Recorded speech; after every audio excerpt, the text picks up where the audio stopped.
Fighting that pesky demonetization algorithm is exactly why you need to consider picking up one of these absolutely stunning Get Woke, Go Broke t-shirts that support the quartering directly and is being printed by the awesome people over at Crypto Fashion. After you watch this video and you like it and you share it, as I'm sure you will because you'll love it, make sure you go over to the description, follow the link in the description below, pick up your t-shirt. I can't wait to see pictures of you wearing it out in public. And always remember, get woke, go broke. This chicken over, and this chicken over, and I'll just walk over here. I'll put it in this new Pro model. I'll slide it back. If you followed all the instructional material, you just... Get woke, go broke. Well, you all know how much of a woman respecter I really am and how staunchly I support the Me Too movement.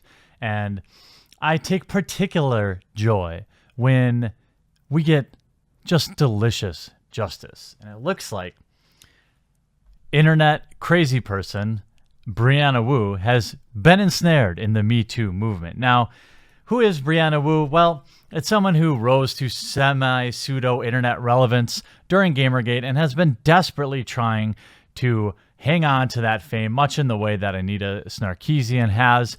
The rest of the world has basically forgot about them. They're only relevant when it's fun to meme on them. Back in 2017, the crazy Brianna Wu actually decided to try and run for Congress. These people. Lifelong victims, the child of multimillionaire entrepreneurs whose parents handed her once $200,000 to start an animation company. And now she spends most of her time online screaming about misogyny and how terrible men are and how oppressed she is. Well, it looks like the oppressed has become the oppressor. Yesterday, actually 2 days ago, I didn't get a chance to cover this because there were more important things like Stan Lee going on, but Jay Miserables. Now, this is a Me Too story that the real lesson here, the real deal, is just a better example of how the left eats their own. The victimhood stack, which one could be oppressed by the other. The TLDR of this is basically somebody posts lewds online and somebody liked them, therefore they're being harassed. But let's take a trip, okay? Make sure and get your cancer suits on, your hazmat suits. This will be the last video of the day, so make sure you leave that thumbs up button, you share this one out, and you go watch something wholesome like some cat videos or something like that, because this one is going to get pretty dicey. And don't miss any of the other videos I uploaded. Twitter user Brianna Wu followed me for several years and never interacted with me except for to like lewd selfies of me or tweets I wrote about my sex life. And when I politely DM'd her to let her know that made me feel a little uncomfortable and surveilled, she gaslighted me. She told me that she followed me because I was an interesting person and that she was liking my posts to empower me. Just like the struggle snuggle. In gender and sexual identity, but then dismissively told me she didn't talk to me because I didn't write about anything she cared about. I've written about many of the things Brianna Wu writes about, including the harassment of women in male-dominated fields, but she erased my work so she could tell me that I had no right to feel uncomfortable about her voyeurism. I actually don't have a problem with people following me just because they think I'm attractive or because they want to hear me talk about sex. Most of those people pay me, or B, those people claim they're empowering me by tending to follow me. I don't get that. Oh, they don't claim that. Okay. How you have the gall to pretend you're doing me a favor by making me feel uncomfortable and violated. Now, why have a public Twitter profile? As funny as it is, and it will get funny to meme on Brianna Wu here, Jay Miserables, you're not a victim. Make your Twitter profile private then. Why not block her? Or is it that you were so starstruck that she followed you couldn't bring yourself to do it? It'll take me a while to find out all the posts I've made on my locked account over the years and how uncomfortable she made me, but here's a DM I sent her after years of making me feel creeped out. Yet for those years, you couldn't find the block button. Hi, Brianna. Hope you're doing well. I just want to message you about something that I've wondered about for a little while. It's nothing serious. I thought you said it was serious. But I know you followed me for some time, and in that time, while you've interacted with my selfies and occasionally with things I read about my relationships or dating life, you've never actually said anything to me or engaged with me. By the way, there's about 6,000 of you that follow me on twitter.com/thequartering. I want to see that number go up. Make sure you come over and follow me. And you know what? It's okay if you follow me and don't interact with me, although I do like to interact with you. My follower base is quite substantial, and many of my followers choose not to engage with me actively on a regular basis, but this strikes me as particularly selective mode of engagement, peculiar from someone who, it would seem, does share my causes in common with me otherwise.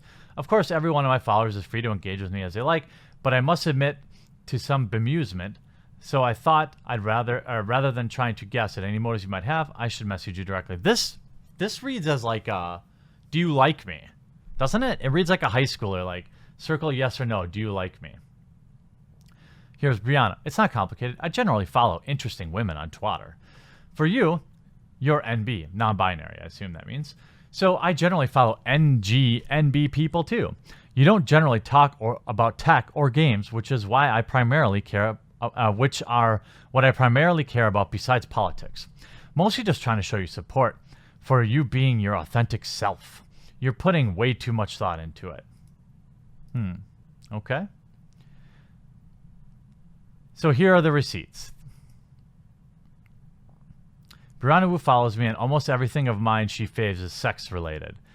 So, okay. I mean, I don't know. I'm not imagining things when I say that. It seems creepy, right? Yeah, that's creepy.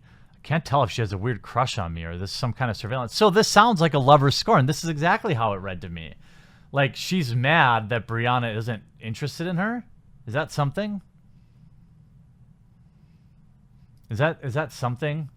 I mean, today Brianna has a weird stalker crush on me.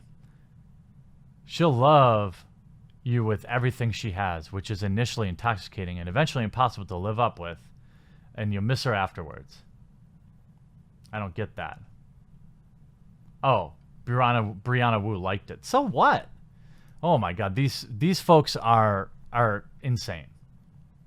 She's followed me for ages, but she's not. Notice me, senpai. Notice me. How come you don't love me? Hey, everyone that follows me, how come you aren't sending me DMs? How come you aren't sending me thoughtful messages? I don't understand. Incident 3. So, today in the ongoing saga of Brianna Wu only follows me to like my selfies and never interact with me in literally any other way whatsoever.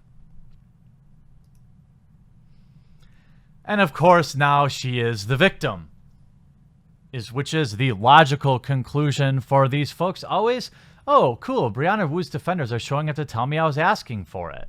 And then later she talks about wanting to end it all because she just can't handle it. I had a panic attack on the way to rehearsals, fixed my makeup in the car, then acted and sang what a hero. What a hero. Bitch, I was suicidal on the morning of my torts exam because that was the night Anthony Bourdain was found in his hotel room, and I got a high distinction in torts. I'm mentally ill and my brain still works. It's interesting. Brianna Wu is one of the scummiest people on the planet. It really is not surprising at all that she would want to get into politics, want to remain relevant in some pathetic way. I mean, I'm not a fan of Brianna Wu. I'm not a fan of this other lady, never heard of her. However, it is funny to watch them eat each other. It's a funny lesson to learn that when you subscribe to victimhood culture and your entire relevance, the entire reason anybody knows about you is because you're a victim of something online, or you post crazy things like about moon rocks, maybe you should work more on getting a skill and earn notoriety that way. Or better yet, survive without it. Most of us live our lives anonymously online, and that's just fine. What's wrong with that? maybe people would think you're a little less insane if you weren't always trying to raise your hand as the victim and then turn out to be some kind of weird stalker predator in the end. I hope you enjoyed today's videos. We'll talk to you again real soon.